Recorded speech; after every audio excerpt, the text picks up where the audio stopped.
Hello, welcome to my channel, KC. That's me, Carrie Chug, the sledge storyteller, to talk about the wonderful world of storytelling and to open up discussion about how we can tell the best stories we possibly can. But last week I covered how we can effectively give a message or a moral in a story. But today I'm shifting to, I decided, let's have a little fun. Let's do my ranking of 7 pet peeves I have when it comes to fanboy movies and comics. But full disclosure, I'm just speaking for myself on a purely subjective matter. But okay, here we go. Pet peeve number 7: Powers inconsistency. So you got the awful 2015 Fantastic Four movie where Doctor Doom he kills everyone he passes in the hallway with a mere look at them. Then in the climactic battle, he overpowers each of the four, only to seem like he puts his powers on pause so each of them could deliver a knockout blow. And then another example, had I been the creator of Spider-Man myself, I believe I would have just left out the spider sense, as that becomes a headache at times to work around. And in the first Tobey Maguire movie, we see his spider sense at work at times, but for unknown reasons, he has no idea when he gets into a burning building that he's coming into the rescue of the Green Goblin in disguise. So no help from spider sense there. I realize it's challenging to have to do, but if it's there, we have to have better consistency to make that work. But pet peeve number 6: a hero's Deus ex machina is something deliberately held from the audience, or is miscalculated, is a miscalculation on the part of a character that is part of the story's logic. So one example that really drives me nuts is from a TV show that I liked a lot from the late 70s, early 80s, Buck Rogers. Buck Rogers was played by Gil Gerard. But the second season is thought by many as one where the show's quality went down a notch. And my example is an episode from the second season.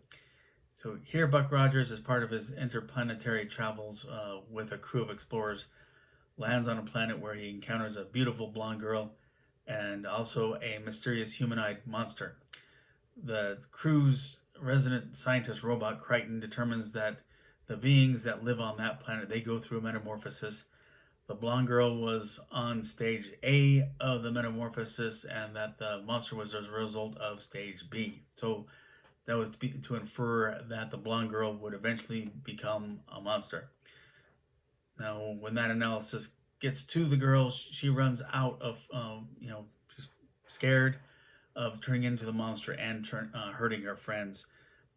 And then, out of the blue, that robot Crichton realizes, analysis was wrong conclusion, and that the girl, she was at the tail end of the metamorphosis, and thus the monster would become human. And in fact, he does shed his skin, becomes human. The two of them become a couple. So that's one example. And similarly, in the first Avengers movie, Eric Selvig, that scientist, he's been put under mind control, and from that he sets up the Tesseract to open up the alien portal to unleash the invasion on New York. Once the mind control has been broken by a convenient nearby explosion, from there he tells the surrounding heroes that, again conveniently, while in that trance, he managed to create a way to break the Tesseract from the portal generated with Loki's scepter. And so, as much as I like both of those shows, these solutions were creatively cop-outs. Move on to pet peeve number 5. Superheroes in movies not trying to disguise their voices, or at least the actors playing in movies. And of course, the exception is if the hero that's being played doesn't use the secret identity thing. But you've got the frequently mentioned George Clooney in Batman and Robin. He never changed his voice, unlike Keaton and Kilmer before him, in spite of Bruce Wayne being a well-recognized public figure with a voice most Gotham would be familiar with. And I realized that I have an understanding it wasn't his fault. That's what Joel Schumacher wanted. But one that actually drives me even more nuts is Tobey Maguire as Spider-Man. This video is not dedicated to focus trash talking on him, but as Spider-Man, he talks to Mary Jane with the exact same voice as when he's the public Peter Parker. So, there's that argument that Mary Jane barely notices Peter, but in fact they live next door to each other. That easily shoots down that kind of reasoning. You know, after he had just rescued her, he says, "You know who I am, your friendly neighborhood Spider-Man." And how do you know that's not Peter Parker's voice? But you know, if we're supposed to believe that the hero is succeeding in keeping a secret entity, work at that. Take that extra step to um, make sure you're not recognizable. Move on to pet peeve number 4. The foreshadowing alarm goes off early, and in the end, it turns out being exactly what you had thought it would be. So, key offender.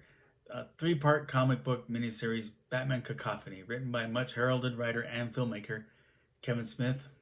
And I can't help but believe a big factor was Kevin Smith was giving his friend Walt Flanagan an opportunity to showcase his art, so hired him on to do a project that way. And mind you, Flanagan does draw very well, and as unlikely as as I believe it would be, I wouldn't turn him down if he wanted to draw a Sledge comic. But anyway, early in that story, Batman, he witnesses the villain Deadshot surviving a shot to the head because of a special bulletproof helmet. And I couldn't help but feel like this bit was shoehorned into the story. Then toward the end, we see Batman get shot in the head, and I thought, okay, I know I don't need to worry that he's dead. And because I instantly thought about the earlier incident and knew that Batman had picked up on that same technology and lined his back cowl with that same protective material. And I need a little bit more subtlety, Kevin. Maybe have Deadshot's helmet demonstration, of that his whole armor has that kind of property to it, and have it be more about the armor so that we're not so focused on that the helmet is bulletproof. Moving right along. Pet peeve number 3. Lethal substance gets iffy.